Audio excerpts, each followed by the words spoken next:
And what's up, everybody? Welcome back to the channel. It is your boy Cheap Loots with no face cam because I didn't feel like getting done up for your enjoyment.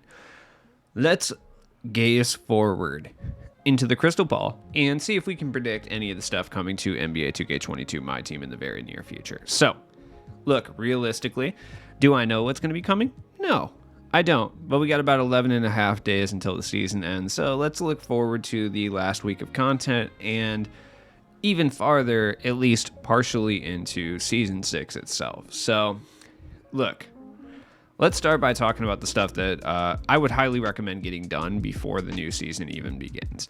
One of those things, well, I mean, many of those things are the challenges. Anything involving free packs is probably worth doing.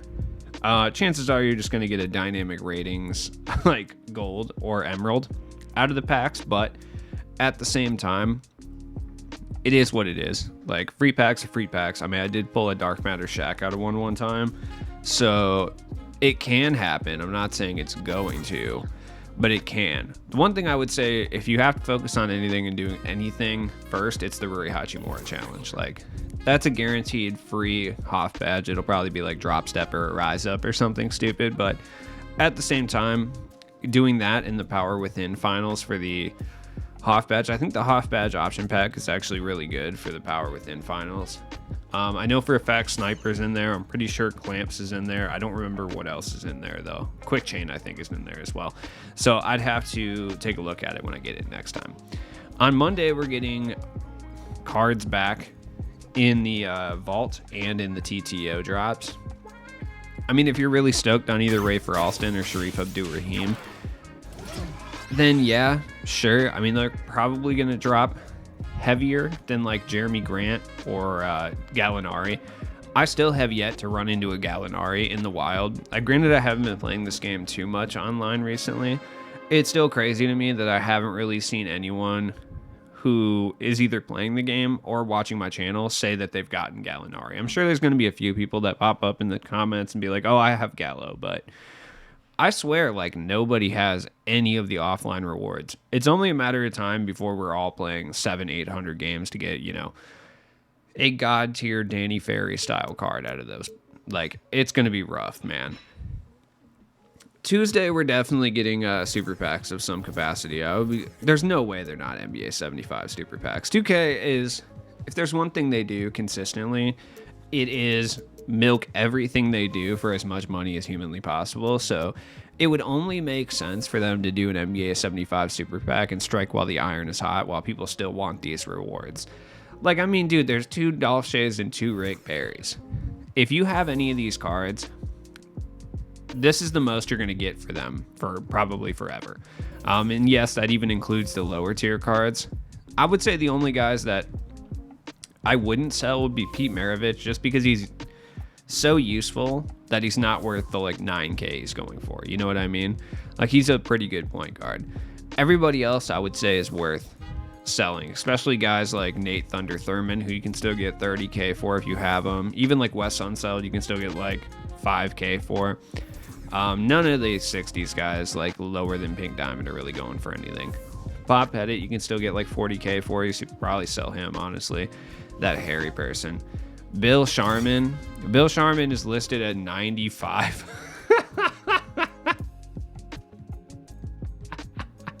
My man's almost 100 years old, but he can still go get buckets, dude.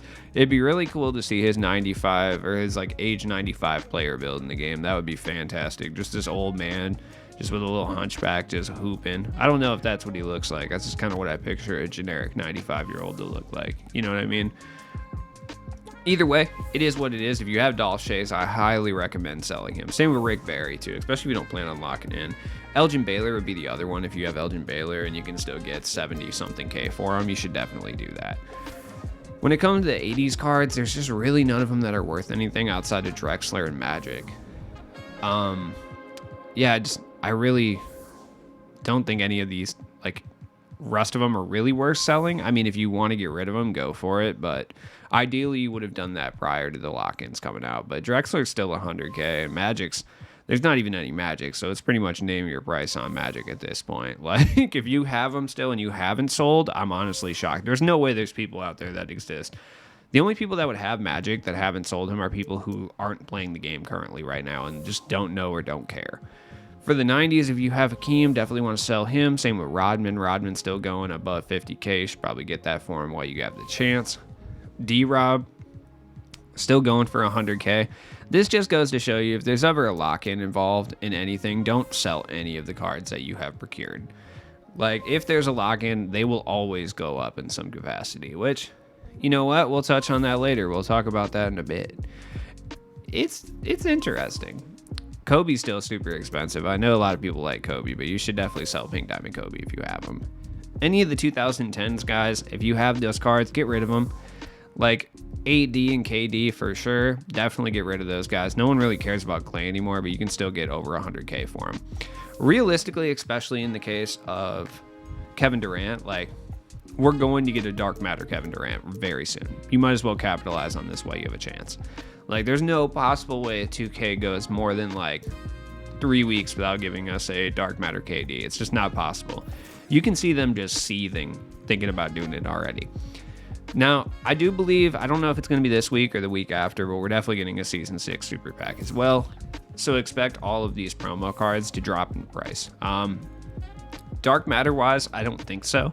But look at guys like Danny Ferry, who are hyped up. Other guys in this wheelhouse would be like Evan Mobley and Bol Bol. Guys that are still kind of expensive, but they're of a lower gem tier. Scottie Pippen would be another one. Same with Cade. Those are the guys that are going to fall in price. Tim Duncan, Magic. Magic's already like 25K, but he'll be even lower realistically. Did the All-Star cards come out in Season 5? I honestly don't remember. I think I said Season 6 Super Packs, but I meant Season 5. You know what I'm talking about. I don't remember if these cards came in Season 5. Honestly, Season 5 has been such a blur, dude. It's just been kind of whack. We are getting our final bits of the mural, which I just don't think I'm going to lock in for the mural player because I just have to do so many domination-related things that I don't want to do over the course of the rest of the season, and it just doesn't sound fun in any meaningful capacity whatsoever. Like, I just don't want to play domination. To be honest, I just don't. I really, really don't. We're getting our final limited card, which I believe he's gold. Yeah, he's a gold of some capacity, so you're definitely going to want to go and get some top tier golds. I guarantee it's gold related. Malik Beasley is a very, very good one, by the way. That's one of the ones I would say, yeah. If it is gold for sure, he was a card that I would recommend, yeah, because we're getting gold James Abu Knight, who I don't know who that is, but he has shifty dribble style and Dolph Shay's release on quick, so he'll be fun. He's 6'4" with a 6'8" wingspan. Actually, this card's probably pretty nice. He's a guaranteed you have to get him gold card. I really don't know any other golds that I would specifically go after and pick up. They typically do the dynamic rating stuff during the week too, so we could see some guys go up, go down, get some Hoff badges, but stay gold, you know. It remains to be seen. Like, even Buddy Hield, the gold standard, as they say, is now an emerald. Hey, I didn't even know we had a gold Lance Stevenson. That's pretty cool. Like, I don't know if they're going to keep it Eastern Conference or what they're going to do, but it is going to involve gold, so hopefully you have, if not, Malik Beasley, who's like 800 MT, so it's really like a no-risk investment to pick up maybe one, possibly multiple of him. That is definitely something I would recommend doing. Like I said, the ratings change could come into effect, and we could lose on that investment, but I guess we'll see. Friday, I think for sure we're getting Flash. We've gotten a few promos in a row now. I would say there's no possible way they don't give us Flash, because we got Bracket Busters, we got maxed out Bracket Busters and out of position in a row. So I would say Flash for sure. And I think it's going to be a Dark Matter Kristaps. I don't know why I think this. Probably because they gave us so many gangly, Supermen in the last drop that I just assume the header is going to be another gangly Superman. But Kristaps, LaMelo, they make sense.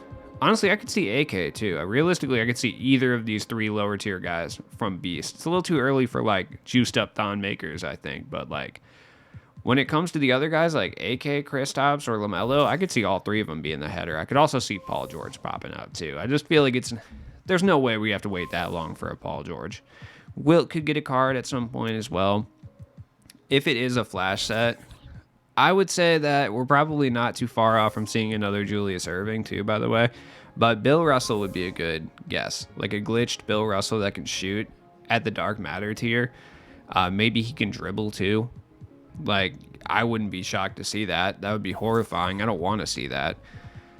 Looking forward even farther, I've already talked about super packs and stuff like that, but Season 6 is right around the corner. We're going to get our first dark matter token player, so tokens are going to be at a premium.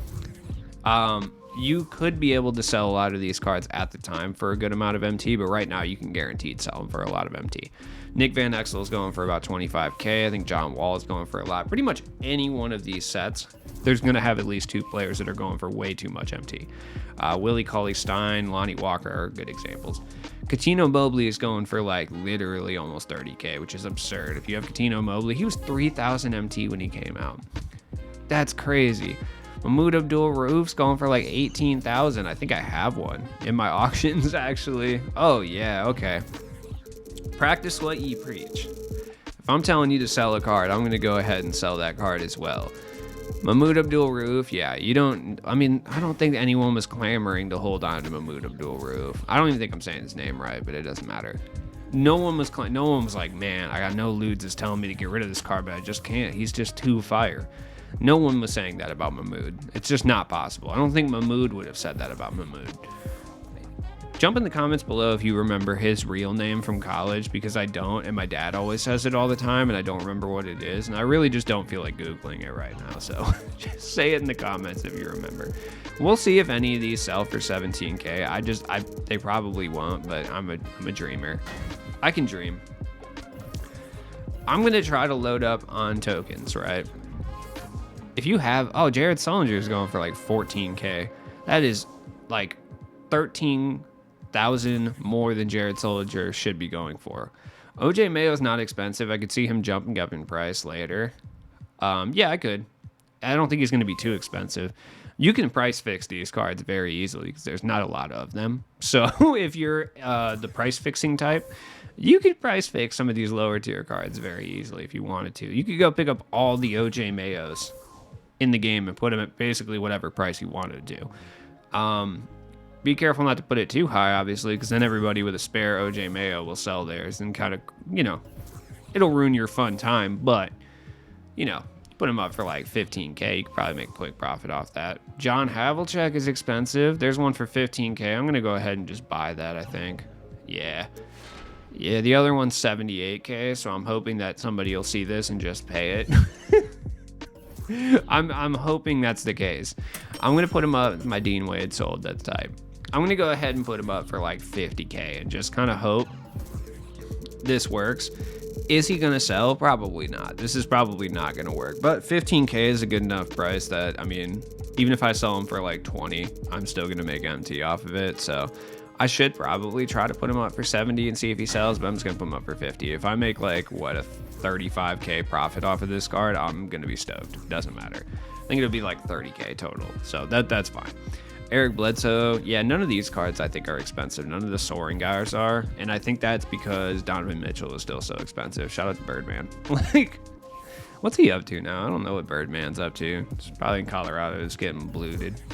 What was that word that I just used? I was going to say blasted. I didn't mean to say that. It is what it is. I'm tired. So I'm locking in the Iced Out 2 set. I'm not going to lock any of these sets in right now, and I would advise you do the same. Just keep them filled, but don't actually lock them in. The reason for that is the Dark Matter token reward could be completely underwhelming, and I might end up just selling off these cards. Or it's like so good that these cards skyrocket in value, and then I'll end up selling all of them instead of locking in. We'll find out, I suppose. I did the same thing with Bol back in 2K20. These are very cheap to lock in. They only get you 25 tokens a piece, but you can lock these sets in for like 4,000 or 5,000 MT if you really wanted to. They're very cheap to lock in because everybody opened the terrible out of position like packs, and they are flooding the market. I don't know who the Opal and Dark Matter token rewards are going to be. And realistically, it's hard to guess because, like, in 2K20, they were so good. And then last year, they were so trash.